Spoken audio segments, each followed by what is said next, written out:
New for us here at 5 o'clock, Grammy Award-winning Chicago rapper Lil Durk is facing new charges in a murder-for-hire plot. I decided I had to finish, but the media called me a menace. As well. So Grammy Award-winning Chicago rapper Lil Durk has been charged in a superseding indictment alleging murder-for-hire plot to kill a rival near the Beverly Center shopping mall in Los Angeles in August of 2022. So, of course, we do. That just went really wrong for Lil Durk. We've all seen the news stories, but now the video is out and it looks bad. People are going crazy on the internet because Durk may have put himself in a tough spot by talking too much, or straight up spying on himself. He was definitely caught short, so stay tuned as we break down the footage and find out what's really going on. This one's going to get messy. So you know how Lil Durk has always said how much he hates snitches? Well, it's crazy because now it looks like one of his own guys may have turned on him. Court papers say that OTF Jam, a guy who has known Durk for years and played a big part in the case that put Durk in jail. There's a guy named OTF Jam. That was wired. Very ironic name. Jam now he put everyone in a jam. Did 12 years. 12 got years. out, interviewed, said he kept it real, brought him cars, gave him 50,000. Right. This. Made mention that ain't no smut on his name. He ain't never been a rat. Caught a gun case. But he... Now comes the crazy part. Jam was in prison for 12 years for attempted murder but got out in 2022.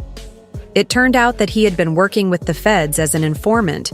The whole time, he was even wearing a wire while hanging out with Durk and the OTF crew and giving information to the police.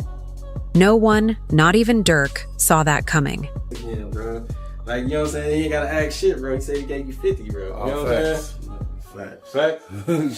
More than that. Shit. Everybody more than that. Shit. But so, can you tell us how much he gave you, or you don't want to even? I ain't gotta keep telling that, but bro, man. According to the court docs, Jam's recordings were key to linking Durk to that crazy plot against Quando Rondo, you know, the murder. The for-hire situation that almost went down. If you know anything about OTF Jam's friendship with Durk, this betrayal hits hard. Durk treated Jam like family, and when Jam was in jail, he financially supported him by paying for his legal fees, buying him a house and a car, and sending over more than $50,000. In other words, Durk was looking out for OTF Jam while he was locked up and doing everything he could to have his back. But what could make someone flip on their day one homie like that without giving it a second thought? Things may be darker than we thought.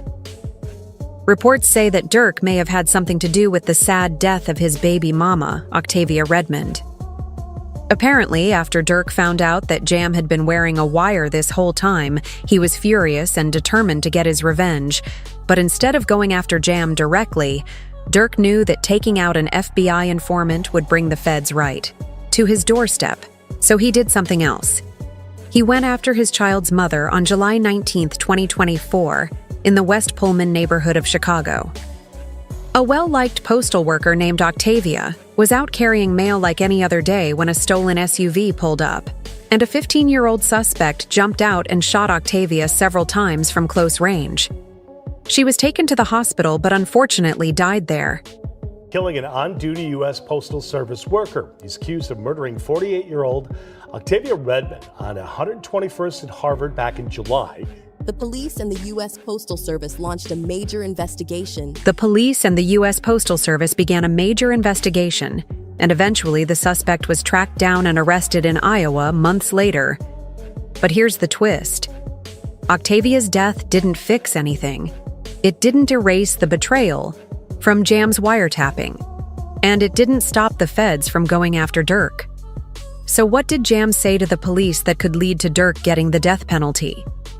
It all starts on November 6, 2020, when the KN King Vow Durk's best friend was killed with a gun outside of an Atlanta bar after that friend and Vow got into a fight.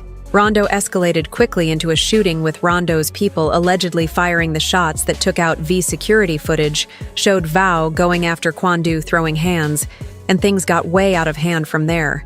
So the whole situation with King Von's death just spiraled out of control after the fight at the club. when Rondo's homie Lil Tim popped out from behind a car with a gun and started shooting. V got hit in the torso and didn't make it after surgery. It was a huge loss for Durk, not just because V was his close friend, but also because it kicked off a whole lot of bad blood between Durk and Quando Rondo. People started talking, and rumors began swirling that Durk had put a bounty on Rondo's head, making the whole situation way more intense. Now, according to court docs, that got Durk locked up. OTF Jam is the one who told the cops that after Von's death, Durk used coded messages to tell his crew that he was willing to pay anyone who took out Rondo. Durk's cousin, DeAndre Wilson, also told OTF members that the ones who helped out would get big rewards like music chances with OTF. In August 2022, things started to move. Durk's crew found out that Rondo was staying at a hotel in Los Angeles, and the plan to take him out was set in motion. So Durk's people, Cuz DD, Flacka, Brown Eyes, and Boogie, supposedly got the green light to go to LA using funds from Durk himself. They were careful, though. They didn't want to leave a trail, so they didn't book flights under their names despite Durk allegedly telling them to avoid any links to him. But even with that warning, the feds say they found out Durk's credit card was used to book their flights. Once in LA, the crew met up with Voni, another OTF member who had already arrived on a private jet. Voni was helping the team set everything up, securing hotels, buying ski masks, and even getting guns, including one that had been converted into a machine gun. They were really gearing up for something serious. The plan was to follow Quando and his crew around LA until they could find the right moment to strike. They ended up at a gas station across from the Beverly Center when Rondo and his guys pulled up. That's when the suspects opened fire. Rondo survived, but his cousin LOL sadly got caught in the crossfire and died. The whole scene was chaos, with people running for cover and the shooters fleeing. Shots fired, a fight taken to the streets, and this chaotic scene the ending of a shooting that started in Los Angeles, California. Sheriff's officers pulling out a man who had been shot in an SUV.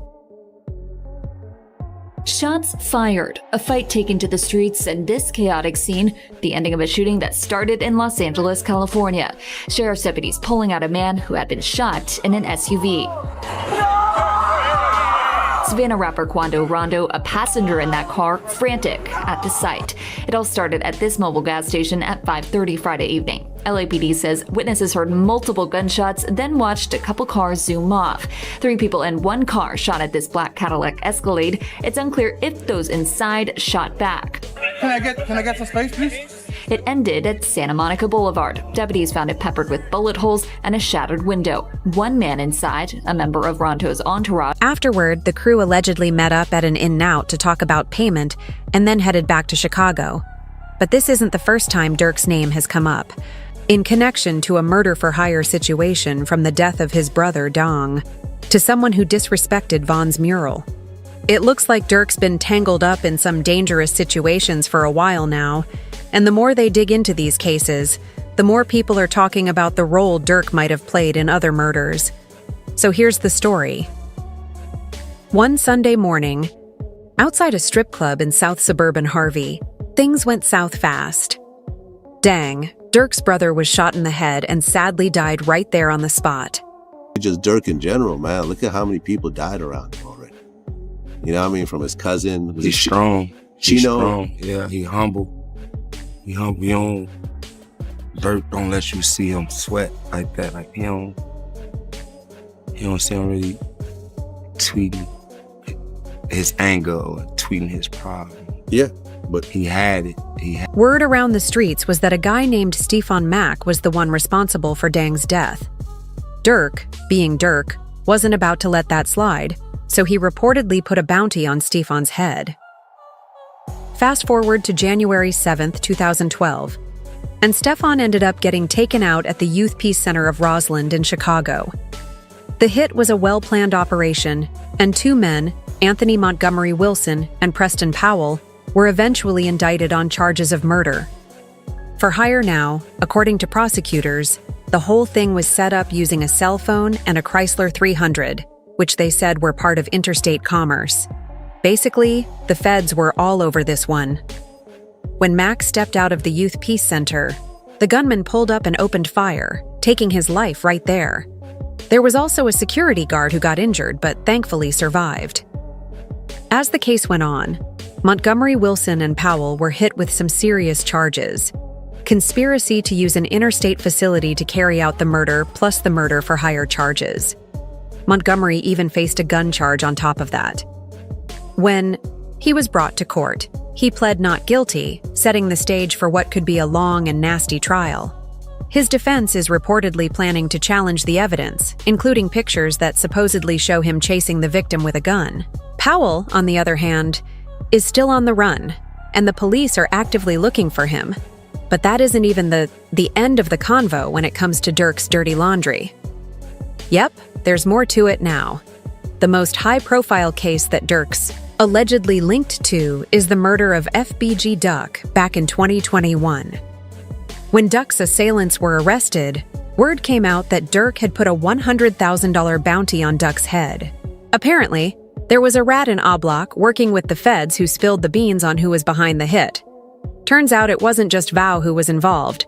The story goes that Durk was the one who paid for the hit on Duck and rewarded the guns for hire with custom-made A Block chains. A video even surfaced showing King Ao giving out these chains. But according to people from Chicago, it was actually Durk who was pulling the strings behind the scenes.